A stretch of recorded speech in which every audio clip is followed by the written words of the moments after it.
ಉಪವಿಭಾಗದ ವಿವಿಧ ಪೊಲೀಸ್ ಠಾಣಾ ವ್ಯಾಪ್ತಿಗಳಲ್ಲಿ ದಾಖಲಾದಂತಹ ಮನೆ ಕಳ್ಳತನ, ದೇವಸ್ಥಾನ ಕಳ್ಳತನ ಮತ್ತು ಸುಲಿಗೆ ಪ್ರಕರಣ, ಮೋಸ ಮಾಡಿ ಅಟೆನ್ಷನ್ ಡೈವರ್ಷನ್ ಮಾಡುವ ಪ್ರಕರಣ, ಮೋಟಾರ್ ಬೈಕ್ ಮತ್ತು ರೈತರ ಜಮೀನುಗಳಲ್ಲಿ ಬೋರ್ವೆಲ್ ಕಳ್ಳತನ ಇತ್ಯಾದಿ ಪ್ರಕರಣಗಳನ್ನು ನಮ್ಮ DSP ಭಾಗ್ಯವಾಡಿಯಾದಂಥ ಬಲ್ಲಪ್ಪ ನಂದಗಾವಿ ಮತ್ತು ಅವರ ಸಬ್ ಡಿವಿಷನ್ನ ಎಲ್ಲ ಇನ್ಸ್ಪೆಕ್ಟರ್ಸ್ಗಳಾದಂಥ Muddebihal CPI, Nidagundi CPI, ಭಾಗ್ಯವಾಡಿ inspector ಇವರ ನೇತೃತ್ವದಲ್ಲಿ ತಂಡಗಳನ್ನು ರಚಿಸಲಾಗಿತ್ತು. ಕಳೆದ 2025 ಮತ್ತು 26ನೇ ಅವಧಿಯಲ್ಲಿ ದಾಖಲಾದಂತಹ ಸುಮಾರು 22 ಸ್ವತ್ತಿನ ಪ್ರಕರಣಗಳಲ್ಲಿ 36 ಜನರನ್ನ ಬಂಧಿಸಿ ಅವರಿಂದ 1,27,38,800 ರೂಪಾಯಿ ಮೌಲ್ಯದ ಬಂಗಾರ, ಬೆಳ್ಳಿ ಮತ್ತೆ 2 ಕಾರು, 17 ಬೈಕ್ಗಳನ್ನು ವಶಪಡಿಸಿಕೊಂಡಿರ್ತಾರೆ. ಇದರಲ್ಲಿ 753 ಗ್ರಾಂ ಗೋಲ್ಡು, 3.650 kg ಬೆಳ್ಳಿ ಮತ್ತೆ 6,98,000 ರೂಪಾಯಿ ಕ್ಯಾಶ್. ಈ 22 ಪ್ರಕರಣಗಳಲ್ಲಿ ಕೆಲವು ಇಂಪಾರ್ಟೆಂಟ್ ಪ್ರಕರಣಗಳನ್ನ ಮಾತ್ರ ನಾನು ನಿಮ್ಮ ಗಮನಕ್ಕೆ ತರ್ತಾ ಇದ್ದೀನಿ. ಮುದ್ದೇಬಿಹಾಳ್ ಪೊಲೀಸ್ ಠಾಣೆಯಲ್ಲಿ ಜನವರಿ 21ರಂದು ಒಬ್ಬ ಜಯರಾಜ್ ಅಂತ ಹೇಳಿ KRTO ಅವರ ಮನೆ ಕಳ್ಳತನ ಆಗಿತ್ತು. ನೆಮಗೇರಿ LT ತಾಂಡದಲ್ಲಿ ಅವರ ತೋಟದ ಮನೆ. ಈ ಕಳ್ಳತನದಲ್ಲಿ ಒಟ್ಟು 3 ಜನ ಆರೋಪಿತರನ್ನ, ಗುರುರಾಜ್, ಗುರುಕುಮಾರ್ ಮತ್ತೆ ಸೈಯದ್ ಅಸ್ಲಂ ಅನ್ನೋರು, ಎಲ್ಲರೂ ಕೂಡ ರಾಯಚೂರದವರು. ಇವರನ್ನ CPI ಮುದ್ದೇಬಿಹಾಳ್ ಅವರ ನೇತೃತ್ವದ ತಂಡ, ಮುದ್ದೇಬಿಹಾಳ್ PSI ಮತ್ತೆ CPI ಮುದ್ದೇಬಿಹಾಳ್ ಅವರ ನೇತೃತ್ವದ ತಂಡ ಮತ್ತೆ ಅವರ ಅಧಿಕಾರಿಯವರು ಬಂಧಿಸಿ ಅವರಿಂದ 26 ತೊಲೆ ಬಂಗಾರ, 3.5 kg ಬೆಳ್ಳಿ ಮತ್ತೆ 4,30,000 ರೂಪಾಯಿ ಕ್ಯಾಶು ಮತ್ತೆ ಅಫೆನ್ಸಿಗೆ ಬಳಸಿದಂತ ಒಂದು ಇನೋವಾ ಕಾರು, ಹೀಗೆ ಒಟ್ಟು 51,35,000 ರೂಪಾಯಿ ಮೌಲ್ಯವನ್ನ ವಶಪಡಿಸಿಕೊಂಡಿರ್ತಾರೆ.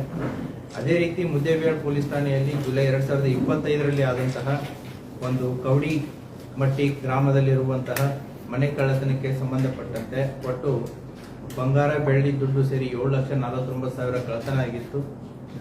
ಅದರಲ್ಲಿ ಕೂಡ ಪ್ರಕರಣದ ಆರೋಪಿ ಬಸವರಾಜ್ ಹೊಕ್ರಾಣಿ ಅನ್ನೋರನ್ನ ಬಂಧಿಸಿ ಕಳ್ಳತನ ಆದಂತಹ ಎಲ್ಲ ಬೆಳ್ಳಿ, ಬಂಗಾರ ಮತ್ತೆ ದುಡ್ಡನ್ನ ಪತ್ತೆ ಮಾಡಿರ್ತಾರೆ. ಇವನ ಮೇಲೆ 1ಕ್ಕಿಂತಲೂ ಹೆಚ್ಚು ಪ್ರಕರಣಗಳಿತ್ತು.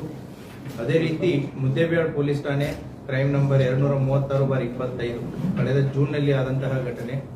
ಮುದ್ದೇಬಿಹಾಳ್ ಬಸ್ತಿ ಓಣಿಯಲ್ಲಿರುವಂತಹ ಒಬ್ಬರ ಮನೆಯನ್ನು ನೋಡಿದಾಗ ಅದು ಕೀಲಿ ಮುರಿದಿತ್ತು. ಕೀಲಿ ಮುರಿದು ಒಳಗಡೆ ಇದ್ದಂತಹ ಬಂಗಾರದ ಆಭರಣಗಳು ಮತ್ತೆ ದುಡ್ಡು ಮೀಸಾಗಿತ್ತು. ಒಟ್ಟು 12,75,000 ರಷ್ಟು ದುಡ್ಡು ಮತ್ತೆ ಒಡವೆ ಕಳ್ಳತನಾಗಿತ್ತು. ಇದರಲ್ಲಿ ಕಾನೂನಿನ ಸಂಘರ್ಷಕ್ಕೆ ಒಳಗಾದಂತಹ 4 ಜನರನ್ನ ಅವರನ್ನು ಕೂಡ ಪತ್ತೆ ಮಾಡಿ ಅವರಿಂದನೂ ಕೂಡ ಇದನ್ನ ರಿಕವರಿಯನ್ನ ಮಾಡಿರ್ತಾರೆ.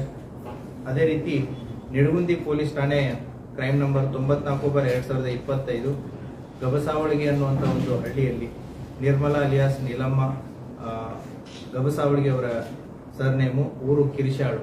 ಇವರು ಹೊಲದಲ್ಲಿ ಕೆಲಸ ಮಾಡ್ತಿರ್ಬೇಕಾದ್ರೆ ಕೊರಳಲ್ಲಿದ್ದಂಥ ಚೈನನ್ನ ಕಿತ್ಕೊಂಡು ಹೋಗಿರ್ತಾನೆ, ಸುಮಾರು 37 ಗ್ರಾಮದ್ದು.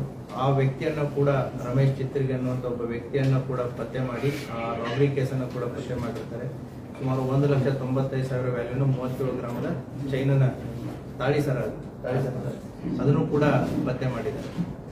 ತಾಳಿಕೋಟೆ ಪೊಲೀಸ್ ಠಾಣೆಯಲ್ಲಿ 2023ರಲ್ಲಿ ಬೈಕ್ ಕಳ್ಳತನ ಆಗಿತ್ತು. ಆ ಆರೋಪಿಯ ಹಿನ್ನೆಲೆ ಅಂತ ಹೋದಾಗ ಆತನಿಂದ ಒಟ್ಟು ಬೇರೆ ಬೇರೆ ಪೊಲೀಸ್ ಠಾಣೆಗಳಲ್ಲಿ ದಾಖಲಾದಂತಹ ಒಟ್ಟು 5 ಪ್ರಕರಣಗಳಲ್ಲಿ ಆತನ ಹತ್ರ ಇದ್ದಂತಹ 5 ಟೂ ವೀಲರ್ಸ್ಗಳನ್ನ ಕೂಡ ಪತ್ತೆ ಮಾಡಿದ್ದಾರೆ. ಆತನ ಪ್ರಕಾಶ್ ತಳವಾರ್ ಅನ್ನುವಂಥ ಒಬ್ಬ ವ್ಯಕ್ತಿ ಸುಮಾರು 5 ಬೈಕ್ಗಳು ಆತನಿಂದ ವಶಪಡಿಸಿಕೊಂಡಿದ್ದಾರೆ. ಅದೇ ರೀತಿ ಬಸವನ ಬಾಗೇವಾಡಿ ಪೊಲೀಸ್ ಠಾಣೆಯಲ್ಲಿ ಅಟೆನ್ಷನ್ ಡೈವರ್ಷನ್ ಮಾಡಿದ್ರು. ಅಟೆನ್ಷನ್ ಡೈವರ್ಷನ್ ಮಾಡಿ 2024ರಲ್ಲಿ ಆದಂತ ಅಟೆನ್ಷನ್ ಡೈವರ್ಷನ್, ಅದರಲ್ಲಿನೂ ಕೂಡ 2 ವ್ಯಕ್ತಿಗಳನ್ನ ಪತ್ತೆ ಮಾಡಿ ಅವರಿಂದ 70,000 ಕಿಮ್ಮತ್ತಿನ ಬೋರ್ಮಾಲು ಮತ್ತೆ 70,000 ಕಿಮ್ಮತ್ತಿನ ಮೇಲ್ಗುಂಡ, ಅದೇ ರೀತಿ ಅಫೆನ್ಸಿಗೆ ಬಳಸಿದಂತ ಟೂ ವೀಲರ್ನ ಕೂಡ ವಶಪಡಿಸಿಕೊಂಡಿದ್ದಾರೆ. ಕೂಡ್ಗಿ ಪೊಲೀಸ್ ಠಾಣೆಯಲ್ಲಿ 2025ರಲ್ಲಿ ಮಸೂತಿ ಗ್ರಾಮದಲ್ಲಿರುವಂತಹ ಗಣಾಚಾರ್ಯ ಅನ್ನುವರ ಮನೆಯಲ್ಲಿ ಕೀಲಿ ಮುರಿದು ಕಳ್ಳತನ ಮಾಡಿದ್ರು. ಅದನ್ನು ಕೂಡ ಅದರಲ್ಲಿದ್ದಂಥ 2 ಆರೋಪಿತರಿಂದ ಮತ್ತು ಕೃತ್ಯಕ್ಕೆ ಬಳಸಿದಂಥ ಬೈಕನ್ನ ಇದನ್ನು ಮಾಡಿ ಅದರಲ್ಲೂ ಕೂಡ ಪ್ರಾಪರ್ಟಿಯನ್ನು ರಿಕವರಿ ಮಾಡಿದ್ದಾರೆ. ಮತ್ತೆ ನಿಡಗುಂದಿ ಪೊಲೀಸ್ ಠಾಣಾ ವ್ಯಾಪ್ತಿಗೆ ಬರುವಂತಹ ಒಂದಾಲ್ ಗ್ರಾಮದಲ್ಲಿ ದೇವಸ್ಥಾನ ಕಳ್ಳತನ ಆಗಿತ್ತು. ಆ ದೇವಸ್ಥಾನ ಕಳ್ಳತನಕ್ಕೆ ಸಂಬಂಧಪಟ್ಟಂತೆ 2 ಆರೋಪಿತರನ್ನ ಪತ್ತೆ ಮಾಡಿ ಅವರಿಂದ ಮೋಟಾರ್ ಸೈಕಲ್ ಸೇರಿ ದೇವಸ್ಥಾನದಲ್ಲಿದ್ದಂಥ ಒಡವೆಗಳನ್ನು ಕೂಡ ರಿಕವರಿ ಮಾಡಿದ್ದಾರೆ. ಈ ರೀತಿಯಾಗಿ ನಾವು ಕಳೆದ ನವೆಂಬರ್ ಮತ್ತು ಡಿಸೆಂಬರ್ದಲ್ಲಿ ಈ ಅಪರಾಧ ಪತ್ತೆಗೋಸ್ಕರ ಸ್ಪೆಷಲ್ ಟೀಮ್ಸ್ಗಳನ್ನ ಮಾಡಿ ಅವುಗಳನ್ನ ಪತ್ತೆಗೋಸ್ಕರ ಅಂತಂತ ಹಿಂದ್ಬಿದ್ದಾವೆ. 2023, 24 ಮತ್ತು 25 ಪ್ರಕರಣಗಳನ್ನು ಕೂಡ 26 ಪ್ರಕರಣಗಳನ್ನ ಕೂಡ ನಮ್ಮ ಬಾಗೇವಾಡಿ ಉಪವಿಭಾಗದ DSP ಅವರ ನೇತೃತ್ವದಲ್ಲಿ ಮತ್ತೆ ಅವರ ಉಪವಿಭಾಗದ ಎಲ್ಲ ಇನ್ಸ್ಪೆಕ್ಟರ್ಸು ಮತ್ತೆ PSI ಅವರು ಮತ್ತೆ ಅವರ ಸಿಬ್ಬಂದಿ ವರ್ಗದವರು ಎಲ್ಲರೂ ಸೇರಿ ಸುಮಾರು 22 ಸ್ವತ್ತಿನ ಪ್ರಕರಣಗಳಲ್ಲಿ 36 ಜನರನ್ನ ಬಂಧಿಸಿ ಅವರಿಂದ 1,27,32,800 ರೂಪಾಯಿ ಮೌಲ್ಯದ ಬಂಗಾರ, ಬೆಳ್ಳಿ ಮತ್ತೆ 2 ಕಾರು, 17 ವೆಹಿಕಲ್ಗಳನ್ನ ಪತ್ತೆ ಮಾಡಿದ್ದಾರೆ. ಇವರ ಕರ್ತವ್ಯವನ್ನ ನಾನಾಗ್ಲಿ ಮತ್ತೆ ಇಲಾಖೆಯವರ ಕರ್ತವ್ಯವನ್ನ ನಾವು ಶ್ಲಾಘಿಸ್ತೀವಿ. ಸೊ ಅವರಿಗೆ congratulations. Thank you.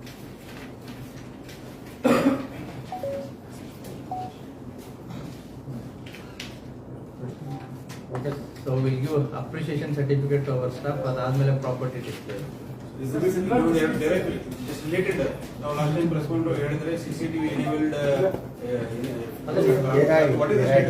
The work is in progress. Work in progress in what? The progress ಅಂತಂದ್ರೆ it will have several steps in it.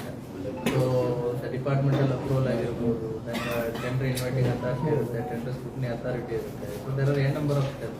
The work is going on. We need time till By June we'll have a CCTV installed across the. we are hopeful. ಎಷ್ಟು CCTV ಬಗ್ಗೆ order ಮಾಡ್ತಾರೆ, ಎಷ್ಟು ಆಗಬೇಕು ಅನ್ನೋದು ಅದಕ್ಕೆ ಒಂದು technical team ಅಂತ ಇರುತ್ತೆ.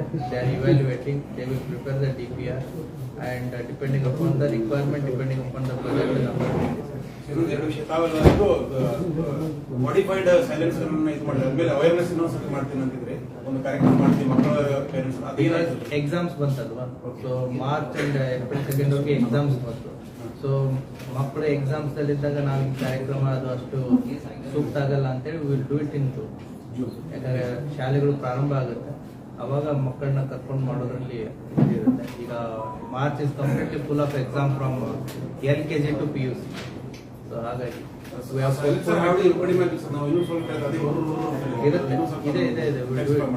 that works will continue. Sir, probably these robbery cases are happening more and more across the district. So what are the precautions you have taken from your department? Be specific. Robbery ಅಂತಂದ್ರೆ ಯಾವ police Not only robbery, these things. For now already you told all the cases. It should not happen. Before that, what type of the remedies or whatever? It shouldn't happen ಅನ್ನೋ ತಪ್ಪಾಗುತ್ತೆ. It will happen.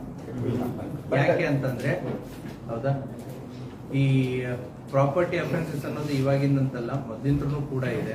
ಅದಕ್ಕೆ ಇಲಾಖೆ ಜೊತೆಗೆ ಸಾರ್ವಜನಿಕರ ಕೈ ಜೋಡಿಸೋದು ಕೂಡ ಬಹಳ ಪ್ರಮುಖವಾಗಿರುತ್ತೆ. ಯಾಕೆಂತಂದ್ರೆ ರಾಜ ಮಹಾರಾಜರ ಕಾಲದಿಂದನೂ ಕೂಡ ಆಗಿದ್ದಾವೆ. ಪೊಲೀಸ್ ಇಲಾಖೆ 24/7 we try to prevent the crime, but ಕ್ರೈಮ್ಸ್ಗಳು ಆಗ್ತಾ ಇರ್ತವೆ. ಸೊ ರಸ್ತೆಯಲ್ಲಿ ಆಗುವಂತ ಕ್ರೈಮ್ಸ್ಗಳನ್ನ ತಡೆಗಟ್ಟಬಹುದು. ಈ ಪ್ರಾಪರ್ಟಿ ಅಫೆನ್ಸಸ್ಗೆ ಸಂಬಂಧಪಟ್ಟಂತೆ ನಾನು ಕಳೆದ ಪ್ರೆಸ್ ಮೀಟ್ ಅಲ್ಲಿಯೂ ಕೂಡ ತಮ್ಮ ಗಮನಕ್ಕೆ ತಂದಿದ್ದೇನೆ. We have 115 kilometre of border. ನಮ್ಮ ಮಹಾರಾಷ್ಟ್ರದ ಜೊತೆಗೆ 115 ಕಿಲೋಮೀಟರ್ ನಮ್ದು ಬಾರ್ಡರ್ ಇದೆ. ಆಮೇಲೆ ಈ ಬಾರ್ಡರ್ ದಲ್ಲಿರುವಂತಹ ಪೊಲೀಸ್ ಠಾಣೆಗಳನ್ನ ತಾವು ನೋಡಿದ್ರೆ ಇಂಡಿ ರೂರಲ್ಲು, ಚಡಚನ, ಜಳಕಿ, ವರ್ತಿ, ವಿಜಯಪುರ ರೂರಲ್ಲು ಮತ್ತೆ Tikota police station. It is an inverted geography. ನಮ್ದು ಹೇಗಿದೆ ಅಂದ್ರೆ ಒಂದು ಟ್ರಯಾಂಗಲ್ ರೀತಿ ಹೋಗಿ ಮಹಾರಾಷ್ಟ್ರದಲ್ಲಿ ಸ್ಟಕ್ ಆಗದ ರೀತಿ ಮ್ಯಾಪ್ ಇದೆ geographical. The offenders one side ಇಂದ ಬಂದು ಎಂಟ್ರಿ ಮಾಡಿ ಅನದರ್ ಸೈಡ್ ಎಕ್ಸಿಟ್ ಆಗೋದಕ್ಕೆ ಅವರಿಗೆ 30 to 40 minutes ಇಸ್ ಇನಫ್. ಹಾಗಾಗಿ ನಾವು ಬಾರ್ಡರ್ಸ್ ಗಳನ್ನ ಸ್ಟ್ರೆಂಥನ್ ಮಾಡಬೇಕಾಗುತ್ತೆ. ಬಾರ್ಡರ್ಸ್ ನ ಯಾವ್ಯಾವ ರೀತಿ ಸ್ಟ್ರೆಂಥನ್ ಮಾಡಬಹುದು ತಾವು, ಒಂದು ವಿಸಿಬಲ್ ಪೊಲೀಸಿಂಗು, ಈಗಾಗಲೇ ಅಲ್ಲಿ 112 ವೆಹಿಕಲ್ಸ್ ಗಳನ್ನ ಹೆಚ್ಚಿನ ಮಟ್ಟದಲ್ಲಿ ಡಿಪ್ಲಾಯ್ಮೆಂಟ್ ಆಗಿದೆ. ದೆನ್ ನೈಟ್ ಲರ್ಕಿಂಗ್ ಬಿಟ್ಸು ಅದು ಕೂಡ ಆಗಿದೆ. ದೆನ್ MOB ಆಗಿರ್ಬೋದು, ಮತ್ತೆ ಹಳೆ MOBಗಳು ಏನು ಪರ್ದಿ ಗ್ಯಾಂಗ್ಸ್ ದಲ್ಲಿದ್ದಾರೆ, ಹಳೆ ಕೇಸಸ್ಗಳಿರುವಂತಹ NBWಗಳಾಗಿರ್ಬೋದು, ಮತ್ತೆ ಅವರು ಕೋರ್ಟ್ಗೆ ಅಟೆಂಡ್ ಆಗ್ತಾ ಇದ್ದಾರೆ ಅನ್ನೋದಾಗಿರ್ಬೋದು, ಅದು ಕೂಡ ಕಂಟಿನ್ಯೂಸ್ ಎಫರ್ಟ್ ನಡೀತಾ ಇದೆ. ಸೊ ಈ ಪೊಲೀಸ್ ಇಲಾಖೆ ಒಂದು ನಿರಂತರವಾದಂತಹ ಒಂದು ಪ್ರಯತ್ನ ನಡೀತಾ ಇರುತ್ತೆ. ಸಾಂಗ್ಲಿ SP ಮತ್ತೆ ಸೋಲಾಪುರ SPಗಳ ಜೊತೆಗೆ ಕನ್ಸರ್ನ್ ಪೊಲೀಸ್ ಠಾಣೆಗಳ ಮಾಹಿತಿಗಳನ್ನ ಕೂಡ ಪರಸ್ಪರ ಶೇರ್ ಮಾಡ್ತಾ ಇರ್ತಾರೆ. But still because of the geographical locations, ಮತ್ತೆ ಅದೇ ರೀತಿ ಕೂಡ ನಮ್ದು ಉತ್ತರ ಭಾರತಕ್ಕೆ ಹೋಗ್ಬೇಕು ಅಂತಂದ್ರೆ ನಮ್ಮ ವಿಜಯಪುರ ಜಿಲ್ಲೆಯ ಹೆದ್ದಾರಿ ಒಂದು ರೀತಿ ಹೆಬ್ಬಾಗಿಲಿದ್ದಾರೆ. ಸೊ ಹಾಗಾಗಿ ವೆಹಿಕಲ್ಸ್ಗಳ ಮೂವ್ಮೆಂಟ್ಗಳು ಕೂಡ ಜಾಸ್ತಿ ಇರಬೇಕಾದ್ರೆ, ಹೋಗ್ಬೇಕಾದ್ರೆ ಬರ್ಬೇಕಾದ್ರೆ offenders will plan for it. So we have challenges, ನಾವು we know the problems. So ಸೊಲ್ಯೂಷನ್ಸ್ಗಳನ್ನ ಕೂಡ ವರ್ಕೌಟ್ ಮಾಡ್ತಾ ಇದೆ. ಅದೇ ರೀತಿ ಕೂಡ ಸಾರ್ವಜನಿಕರು ನಮಗೆ ಎಲ್ಲಿ ಸಹಕಾರ ಮಾಡಬೇಕಾಗಿದೆ ಅಂತಂದ್ರೆ by installing the CCTV. So public safety act ಅಂತಂತೇಳಿ ಕಾನೂನು ಕೂಡ ಬಂದಿದೆ. ಪಬ್ಲಿಕ್ ಸೇಫ್ಟಿ ಆಕ್ಟ್ ಅಡಿಯಲ್ಲಿ ಸಾರ್ವಜನಿಕರು ಹೆಚ್ಚಿನ ಸಂಖ್ಯೆಯಲ್ಲಿ ಎಲ್ಲೆಲ್ಲಿ ಸೇರ್ತಾರೆ, including malls, bus stand, library, commercial complexes, ಸಾರ್ವಜನಿಕ ಸ್ಥಳಗಳಾಗಿರ್ಬೋದು, ದೇವಸ್ಥಾನಗಳಾಗಿರ್ಬೋದು, ಇಂಡಸ್ಟ್ರಿಯಲ್ ಏರಿಯಾಸ್ಗಳಾಗಿರ್ಬೋದು, ಇವುಗಳೆಲ್ಲ ಪಬ್ಲಿಕ್ ಸೇಫ್ಟಿ ಆಕ್ಟ್ ಅಂಡರ್ದಲ್ಲಿ ಬಂದ್ಬಿಡ್ತವೆ. ಹಾಗಾಗಿ that is their responsibility also to install the CCTVs in the interest of the public safety. ಹಾಗಾಗಿ ಯಾರ್ಯಾರಿಗೆ ನಾವು ಪ್ರತಿ ಬೀಟಲ್ಲಿನೂ ಕೂಡ ಪ್ರಯತ್ನ ಮಾಡ್ತಾ ಇರ್ತೀವಿ.